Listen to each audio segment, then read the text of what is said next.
นายสงครามสงไอ้ก็ได้เสียงกันเนาะแต่เดี๋ยวขามาขอว่าดีวัดท่าไม้นี่ครับพี่น้องเนาะเตอ่อนพี่น้องขามาเดด้วยดีวัดท่าไม้นี่ครับพี่น้องเนาะก็ตั้งหานี้วัดตั้งนาวัดเตเป็นเจ้งเหอไหนก็มาครับพี่น้องเตอ่อนเข้ากันเลยดังนะครับเนาะมาค่ะในคาพี่น้องจ้องในก็ได้เลยว่าห้างนี่เด็ดๆครับพี่น้องเนาะอู้ห้างนี่นะคะ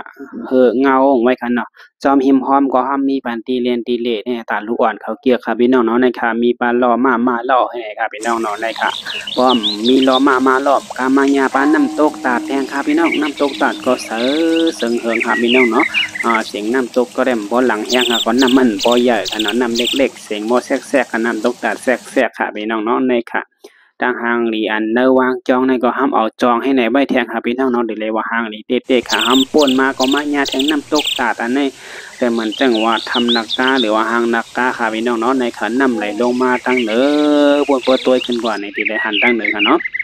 ในขาจอมตาเขาวัดเนี่ยก็มันมีเฮ็ดไว้ตั้งหางนี้หอยอย่างไว้ครับบนห้องอย่างคำหูคาพี่น้องเนาะไม่ได้เนาะสีของแรงๆในก็มันตัวหางหลีตาไว้เมียวหนึ่งค่ะพี่น้องเนาะในก็เป็นตั้งเขาค่ะเนาะอันในค่ะพี่น้องนักกาโลงค่ะเนาะมีน้ำไหลออกมาจอมศพให้ในครับพี่น้องเนาะอันในก็เป็นจอมหิมวาดหลายๆครับพี่น้อง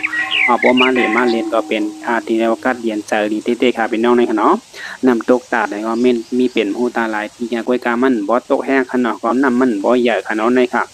ไหลลงมาจอมโหนักกาเจ็ดโหลงในครับพี่น้องเนาะในข่าวโอ้โหห่างนี่เต้ๆค่ะมันกัดเจียดดีนะค่ะเนาะเสียงนกเสียงหนูปอมอจิบๆจอบๆหมดค่ะ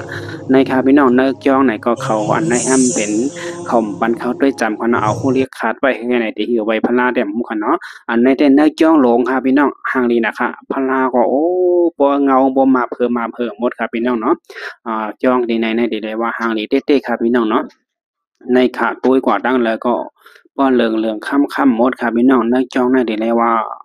กัดเย็นดีนะคะพี่น้องเนาะเพราะมันน้องนั้นในมันพันพัดลบครับพี่น้องไว้กันมันกัดดีนะคะเนาะจ้องมันก็สูงสร้างร่างนี่นะคะในมาญาปะหางนกยุงหลงค่ะนกยุงมีปลานกยุงขาวด้วยครับพี่น้องในค่ะเนาะ เหมือนอันเป้นี่ดีครับพี่น้องนะครับอันเขาเฮ็ดไว้หางคำก็มีครับพี่น้องเนาะอันนี้เป็นนายจ้องครับพี่น้องนายจ้องที่เฮาขาโตอยู่เหมือนกันนะครับเนาะโอ้